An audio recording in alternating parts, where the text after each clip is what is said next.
Fox News alert just moments ago. Congresswoman Nancy Pelosi, when asked about the chances of the health care law surviving the Supreme Court challenge, said, quote, "This law has ironclad constitutionality," saying what happens in the court is another matter.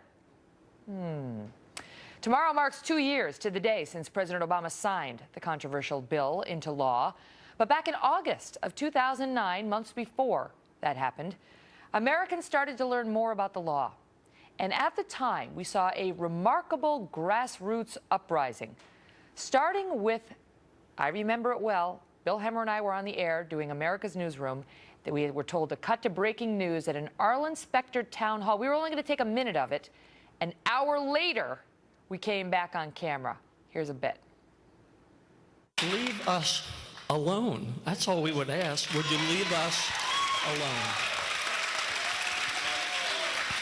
I see the things that my government is doing. They are not working for us. They are working against us. We cannot afford this. Period. Keep the government out of it. We're doing just fine. Thank you, sir. You want to be let out of here, you're welcome to go. Now, wait a minute. Wait a minute. You want to leave? Leave. I am going to speak my mind before I leave because your people told me I could. This is incredible for the United States of America. So the people in this room want their country back. If you... Yes, I'm angry. I'm an American citizen. I'm a voter. I'm a taxpayer. I don't like the fact that my elected officials are running around calling me un-American, a rabble-rouser, a mobster.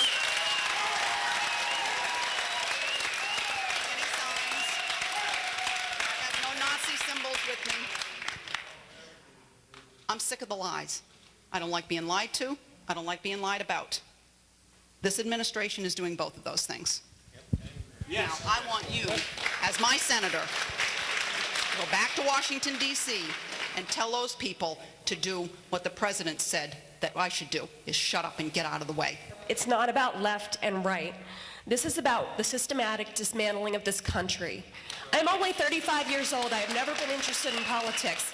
You have awakened the sleeping giant. Wow. Joining us now, that woman you just heard at the end, Katie Abram, who attended that town hall back in 2009. Also here, Tracy Miller, who was a vocal participant at another town hall hosted by Democratic Congresswoman Sheila Jackson Lee. And Tea Party Patriots co-founder Jenny Beth Martin is co-author of Tea Party Patriots and the Second American Revolution. Ladies, thank you all so much for being here. Let me start with you, Katie. I remember that so well. As I said in the introduction, Hemmer and I were sitting there. We're just going to take a sound bite. It was because it was getting contentious. Wait a minute, wait a minute. We went to take a bit. That turned out to be a seminal moment in the health care debate. Do you feel like you lost that debate? Oh, absolutely not. You know, as the healthcare debate went on, you know, obviously we saw that this federal government chose not to listen to us. And as Nancy Pelosi said, if we can't go through the gate, we'll jump over the fence. If we can't jump over the fence, we'll parachute in. This showed the arrogance of Nancy Pelosi, Barack Obama, and the rest of this administration. In 2010, it was true, and we proved that this debate has not gone away and that we are a force to be reckoned with. Tracy Miller, you went to this town hall with Sheila Jackson Lee, where she took a cell phone call in the middle and kept everybody who showed up to talk to her waiting. That became controversial. People took note. Did you get politically active at the time? Was it because of the health care bill? I would say the health care bill made it personal for me, like it has for many Americans. When the government comes for your health care and wants to make decisions that impact your life and the lives of your family, that's personal. And so it did awaken a lot of people that were, before this, on the political sidelines. Jenny, do you feel like the health care law spurred the Tea Party movement in part? Well, the Tea Party movement in the modern day form started before the health care legislation, but it definitely added fuel to the fire. People in America do not want the government to control our lives. They don't want it to control our health care. And this law is a complete and total overreach of the federal government. Katie, the latest polls, this is an ABC News Washington Post poll, says Americans oppose this law now by 52 to 41%. 41% support it. 67% believe the high court should ditch this law, or at least the portion that requires people to have coverage, the mandate. 67% believe that's what should happen next week. Do you still have hopes that we're going to see this law eliminated, either by the U.S. Supreme Court, which could gut it, or in the next presidential election? I pray that they do overturn this law, but the thing that concerns me is when we have justices on the Supreme Court that are ridiculing the Constitution in and of itself, that concerns me a lot. You know, we have to stand together. I know next Tuesday I'm going to be down in Washington, D.C., across from the Supreme Court with the Hands Off My Healthcare rally, and we are going to be standing one last time against this bill. And if this bill is not overturned in the Supreme Court, then we are going to have to focus our sights on Congress to repeal this bill themselves. It's interesting to hear you saying that you're going to this rally next week. You weren't political before this, were you? I mean, you said you've awakened the sleeping giant. Now look at you. Why? Why does this touch such a core? And why did it touch such a core for those who were at that town hall? You know what? Listening to the video that you played, I almost wanted to start crying because you felt the passion of everybody in that room. The last thing we want is the government to walk in through our front door and mandate that we have to have one product or another. I mean, you look at the federal government now, they would love nothing more than for all of us to drive a Chevy Volt. Look at what an awful car that is. Do you want your health care to be exactly like a Chevy Volt? I don't think so. Tracy, you know, whenever you talk to Democrats about it, they say, look, the disapproval numbers of this health care law, it's not just Republicans, it's Democrats who wanted a bigger, bolder law, who wanted, you know, a government option and so on. Do you think that they accurately have their finger on the pulse of how Americans feel?